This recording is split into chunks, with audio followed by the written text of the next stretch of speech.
Welcome back everyone, welcome to civil services study. Next test पर आ जाइए UPPCS के लिए और प्रैक्टिस करेंगे इसमें हम वर्ल्ड ज्योग्राफी के प्रश्नों पर। तो चलिए स्टार्ट करते हैं। इस टेस्ट सीरीज़ की जो प्लेलिस्ट है उसका लिंक डिस्क्रिप्शन बॉक्स में मिल जाएगा, वहाँ पर आप टेस्ट नंबर 1 से लेकर इस टेस्ट तक पहुँच सकते हो। 25 से 28 प्रश्नों का वेटेज रहता है ज्योग्राफी का, ठीक है, इंडियन वर्ल्ड मिलाकर। तो क्वेश्चन नंबर 1 का आंसर करिए तो जरा। मिसिसिपी नदी का मुहाना निम्नलिखित में से कौन सी खाड़ी है? अदन की खाड़ी, मैक्सिको की खाड़ी, चेसापाक की खाड़ी या डेविस की खाड़ी? मिसिसिपी नदी नॉर्थ अमेरिका की नदी है, उत्तरी अमेरिकी महाद्वीप की। इसका जो मुहाना है, मतलब जहां ये अपना जल विसर्जन करती है, वो है मैक्सिको की खाड़ी। तो मिसिसिपी नदी का उद्गम स्थान है इटास्का झील और यह है मैक्सिको की खाड़ी में गिरती है। तो इसका मुहाना क्या हो गया? मैक्सिको की खाड़ी। मिसिसिपी नदी पंजाकार डेल्टा का निर्माण करती है और मिसिसिपी नदी के उत्तरी बेसिन के आसपास के क्षेत्र में मक्का, गेहूं तथा दक्षिणी बेसिन के क्षेत्र में जो है गन्ना, कपास और चावल की खेती की जाती है। उसके लिए जो है महत्वपूर्ण है ये। एक मरुस्थल है मोजाबे मरुस्थल, निम्नलिखित में से कहाँ स्थित है? मोजाबे मरुस्थल कहाँ है? ऑस्ट्रेलिया में नहीं है तो एलिमिनेट कर दीजिए। यह है अमेरिका का कैलिफोर्निया राज्य, मोजाबे मरुस्थल। तो अमेरिका के कैलिफोर्निया राज्य में मोजाबे मरुस्थल स्थित है। यह उत्तरी अमेरिका का सबसे गर्म मरुस्थल है, नॉर्थ अमेरिका का मोजाबे मरुस्थल। क्वेश्चन नंबर 3 पर आ जाइए। निम्नलिखित कथनों पर विचार करेंगे, दो स्टेटमेंट के साथ बताइए इनमें से कौन सा करेक्ट होगा। उत्तरी अमेरिका महाद्वीप का सबसे प्राचीन भूखंड है कैनेडियन सील्ड। अब अगर ये साउथ अमेरिका का होगा तो गलत हो जाएगा पहला स्टेटमेंट। और दूसरा स्टेटमेंट है इस सील्ड में ग्रेट वियर जो एक झील है, ग्रेट स्लेव, अथावास्का, रेनडियर, विनीपेग जैसी प्रमुख झीलें स्थित हैं। बताइए। उत्तरी अमेरिका का सबसे महत्वपूर्ण, बताइए, उत्तरी अमेरिकी महाद्वीप का सबसे प्राचीन भूखंड है कैनेडियन सील्ड, करेक्ट है ये। और इस कैनेडियन सील्ड में ग्रेट वियर झील, अथावास्का झील, ग्रेट स्लेव झील, रेनडियर झील और विनीपेग जैसी प्रमुख झीलें हैं। तो करेक्ट हो जाएगा, इसका आंसर हो जाएगा ऑप्शन नंबर सी। कई बार पूछा है ग्रेट वियर कहाँ पर है, ठीक है, उत्तरी अमेरिका में। उत्तरी अमेरिका में भी कहाँ पर है? कनाडा में। तो उत्तरी अमेरिकी महाद्वीप का सबसे प्राचीन भूखंड है कैनेडियन सील्ड। इस विशाल कठोर चट्टानी संरचना में अनेक दलदली भूमि और झीलें स्थित हैं, जिनमें प्रमुख रूप से great wear, great slave, अथावास्का, reindeer और विनीपेग झीलें प्रमुख हैं। नंबर 4 पर आ जाइए। न्यूयॉर्क जो है निम्नलिखित में से किस नदी के किनारे है? न्यूयॉर्क स्नेक नदी के किनारे नहीं है, कोलंबिया नदी के किनारे नहीं है, डेन्यूब के नहीं है, हडसन नदी के किनारे है न्यूयॉर्क। मैच करने के लिए पूछ ले आता है ये यूपीपीसीएस में कि कौन सा नगर विश्व का किस नदी के किनारे। पेरिस बड़ा पूछते हैं कौन सी नदी के किनारे है? सीन नदी के किनारे। तो न्यूयॉर्क जो है हडसन नदी के किनारे स्थित है। स्नेक नदी की अगर बात करें तो इसका उद्गम है रॉकी पर्वत और स्नेक नदी कोलंबिया नदी की सबसे बड़ी सहायक नदी है। कोलंबिया नदी का उद्गम होता है कोलंबिया झील से और इसका मुहाना, इसका किसका? कोलंबिया नदी का। इसका मुहाना है उत्तरी प्रशांत महासागर। कोलंबिया नदी के तट पर पोर्टलैंड नामक शहर अवस्थित है। इंपॉर्टेंट है डेन्यूब भी। डेन्यूब के बारे में अगर चर्चा करें तो डेन्यूब नदी जो है वो मध्य यूरोप में बहने वाली एक नदी है। डेन्यूब नदी 10 देशों से गुजरती है या उनकी अंतर्राष्ट्रीय सीमा पर स्थित है। और वो देश कौन कौन से? Germany, Austria, Slovakia, Hungary, Croatia, Serbia, Bulgaria, Moldova, Ukraine और रोमानिया। प्राचीन काल में कुछ समय के लिए यह रोमन साम्राज्य की सरहद होने के लिए प्रसिद्ध थी। यह कौन? डेन्यूब नदी। माने यूरोप की, तो बोल्गा जो है वो यूरोप की सबसे लंबी नदी है और बोल्गा के बाद डेन्यूब यूरोप की दूसरी सबसे लंबी नदी है। प्रश्न क्रमांक संख्या 5 पर आ जाइए। निम्नलिखित कथनों पर विचार करेंगे। पहला स्टेटमेंट है डेविस जलसंधि, दूसरा स्टेटमेंट भी डेविस जलसंधि। एक में किसी को अलग कर रही है, किसी को जोड़ रही है। डेविस जलसंधि बेफिन द्वीप को ग्रीनलैंड से अलग करती है और डेविस जलसंधि ही बेफिन की खाड़ी को लेब्राडोर सागर से जोड़ती है। ये करेक्ट है, दोनों के दोनों स्टेटमेंट। सी है इसका आंसर। नंबर 6 पर आ जाइए। सेंट लुइस जो विश्व की सबसे बड़ी मक्का की मंडी है, निम्नलिखित में से कहाँ स्थित है? सेंट लुइस जो विश्व की सबसे बड़ी मक्का की मंडी कहाँ पर? संयुक्त राज्य अमेरिका में, ऑप्शन नंबर सी। तो संयुक्त राज्य अमेरिका में सेंट लुइस विश्व की सबसे बड़ी मक्का की मंडी है। मेज। नंबर 7 पर आ जाइए, इंपॉर्टेंट है प्रश्न। निम्नलिखित देशों पर विचार करेंगे। अल्बानिया, बोस्निया हर्जेगोविना, ये एक ही कंट्री है। Croatia, Macedonia. बताइए इनमें से किन देशों की सीमा जो है एड्रियाटिक सागर से लगती है? या निम्नलिखित में से कौन से देश एड्रियाटिक सागर के साथ सीमा बनाते हैं? एक आधा प्रश्न इस तरह से यूपीएससी भी करती आ रही है, ठीक है, पिछले 5-6 वर्षों में, और यूपीपीसीएस में ये पूछे जाते हैं। मेडिटेरियन तो बड़ा पूछा जाता है कि भूमध्य सागर से सीमा पर आने वाले देश निम्नलिखित में से कौन नहीं है? तो एड्रियाटिक सागर से लगती है अल्बानिया की, बोस्निया हर्जेगोविना की, क्रोएशिया की, मैसिडोनिया की नहीं लगती। इसके अलावा इटली की भी लगती है, ठीक है। तो 1 2 3 हो जाएगा इसका आंसर। जहाँ जहाँ 4 है उसको एलिमिनेट कर दीजिए। पहला भी कट जाएगा क्योंकि 3 है, मतलब क्रोएशिया भी होगा ना। तो दिए गए विकल्पों में जो है अल्बानिया, बोस्निया हर्जेगोविना और क्रोएशिया की सीमा एड्रियाटिक सागर से लगती है, इसको ही बोल्ड करना चाहिए। इटली, स्लोवेनिया और मोंटेनेग्रो भी एड्रियाटिक सागर से अपनी सीमा बनाते हैं। यहाँ देखिए जरा मैप में, यह है एड्रियाटिक सागर, यहाँ फैला हुआ है।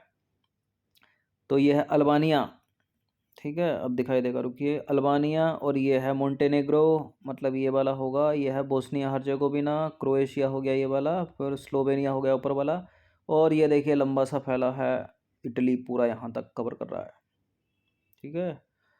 तो Albania, Montenegro, Bosnia Herzegovina, Croatia, Slovenia और इटली। क्वेश्चन नंबर 8 पर आ जाइए। भूमि पर मरुस्थल होने की संभावना अधिक रहती है 0 डिग्री के, 23 डिग्री के, 50 डिग्री के या 70 डिग्री अक्षांश के आसपास? बताइए। भूमि पर मरुस्थल 0 डिग्री पर तो हो नहीं सकते, पर्याप्त मात्रा में सनलाइट है, ठीक है, रेनफॉल है, ट्रॉपिकल एवरग्रीन फॉरेस्ट पाए जाने की संभावना रहती है सबसे ज़्यादा, तो हटा दीजिए 0 डिग्री को।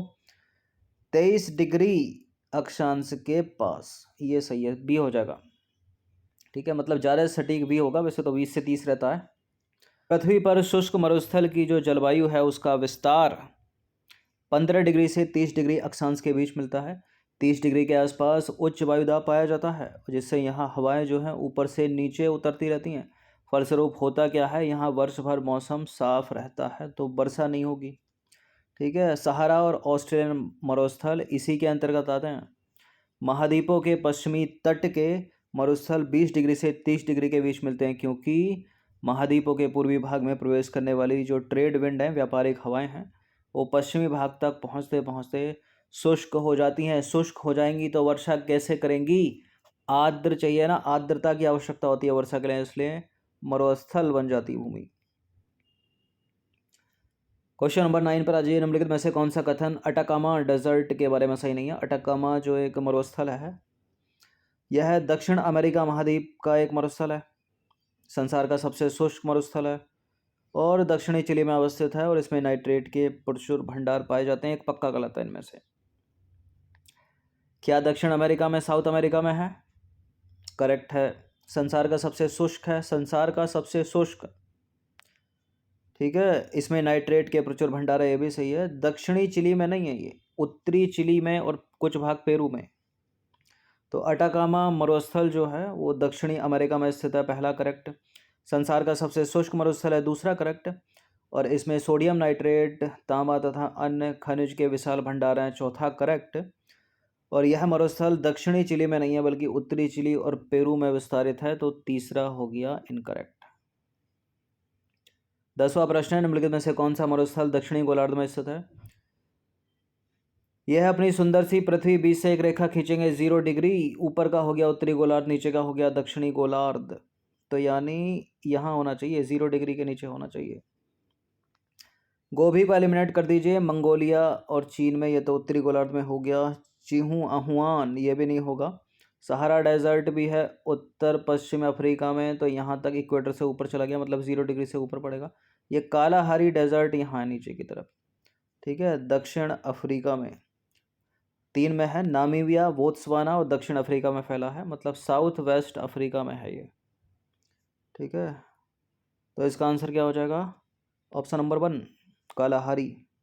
तो कालाहारी मरुस्थल दक्षिणी गोलार्ध में स्थित है। चिहुआहुआन मरुस्थल संयुक्त राज्य अमेरिका और मैक्सिको में हो गया। गोभी की बात करें तो चीन मंगोलिया में। सहारा की बात करें तो उत्तरी गोलार्ध में है अफ्रीका के। और कालाहारी मरुस्थल की बात करें तो बोत्सवाना अधिकांश भाग अफ्रीका का, ठीक है, नामीबिया, अंगोला, जाम्बिया और दक्षिण अफ्रीका के कुछ भागों में विस्तृत है ये, यानी साउथ वेस्ट अफ्रीका। 11वां प्रश्न है, अफ्रीका महाद्वीप का सर्वोच्च पर्वत शिखर माउंट किलिमंजारो अवस्थित है कहाँ पर? माउंट किलिमंजारो अवस्थित है, बताइए कहाँ पर? तंजानिया में। तो अफ्रीका का सर्वोच्च पर्वत शिखर माउंट किलिमंजारो तंजानिया में अवस्थित है। इस पर्वत का विस्तार अफ्रीका के पूर्वी उच्च पठारी भाग में है। क्वेश्चन नंबर 12 पर आ जाइए। निम्नलिखित में से किसे पर्वतों का सागर कहा जाता है? पर्वतों का सागर साउथ ईस्ट एशिया नहीं है, दक्षिण अमेरिका का पश्चिमी तट नहीं है, जापान नहीं है, ब्रिटिश कोलंबिया को कहा जाता है पर्वतों का सागर। तो ब्रिटिश कोलंबिया को पर्वतों का सागर कहा जाता है। यह कनाडा का एक प्रांत है जिसका लगभग 75% हिस्सा पर्वतीय है। क्वेश्चन नंबर 13 पर आ जाइए। पंजशीर वैली अवस्थित है कहाँ पर? पंजशीर की घाटी, जो यहाँ के लोगों ने जो है तालिबानियों का विरोध करने के कारण चर्चा में रही है। पंजशीर वैली अफगानिस्तान, ठीक है, ऑप्शन नंबर ए है इसका आंसर। तो अफगानिस्तान के पंजशीर प्रांत में काबुल के उत्तर में पंजशीर घाटी अवस्थित है। थोड़ा विस्तृत में देख लीजिए। देखिए, लंबी गहरी और धूल भरी घाटी है ये। अफगानिस्तान की राजधानी काबुल के उत्तर में दक्षिण पश्चिम से उत्तर पूर्व तक 120 किलोमीटर में फैली है। और इस घाटी के चारों ओर इस घाटी के तल से करीब 3000 मीटर की ऊंची पहाड़ियां जो हैं चारों तरफ विस्तृत हैं इसके। और यहाँ ये पहाड़ जो है वहाँ रहने वाले लोगों के लिए एक प्राकृतिक सुरक्षा कवच का काम करते हैं। और हाल ही में इस घाटी के लोगों के द्वारा तालिबानियों का विरोध करने के कारण चर्चा में रही। यह देखिए पंजशीर घाटी, और इसके चारों ओर ये हैं ऊंची ऊंची 3000 मीटर की पहाड़ियाँ। नंबर 14 पर आएंगे। निम्नलिखित में से किन देशों की सीमा जो है वो मालडोबा के साथ साझी होती है? देखिए, मालडोबा है यहाँ। अब इसके चारों तरफ दो देश हैं, उन दो देशों से घिरी हुई है इसकी सीमा पूरी, ठीक है। एक तरफ है रोमानिया और दूसरी तरफ है यूक्रेन। बेलारूस हटा दीजिए, ठीक है, बीच में फंसा पड़ा है ये मालडोबा। तो इसका आंसर हो जाएगा केवल 1 और 2, थर्ड जिसमें है उसको हटा दीजिए। तो मालडोबा जो है चारों तरफ से भू परिधित है, मतलब लैंडलॉक्ड है यूरोप में। और यह उत्तर व दक्षिण में यूक्रेन, ठीक है, उत्तर दक्षिण में यूक्रेन और पश्चिम में जो है रोमानिया के साथ सीमा बनाता है। एक तरह से देखा जाए तो रोमानिया और यूक्रेन ने इसको घेर रखा है चारों तरफ से।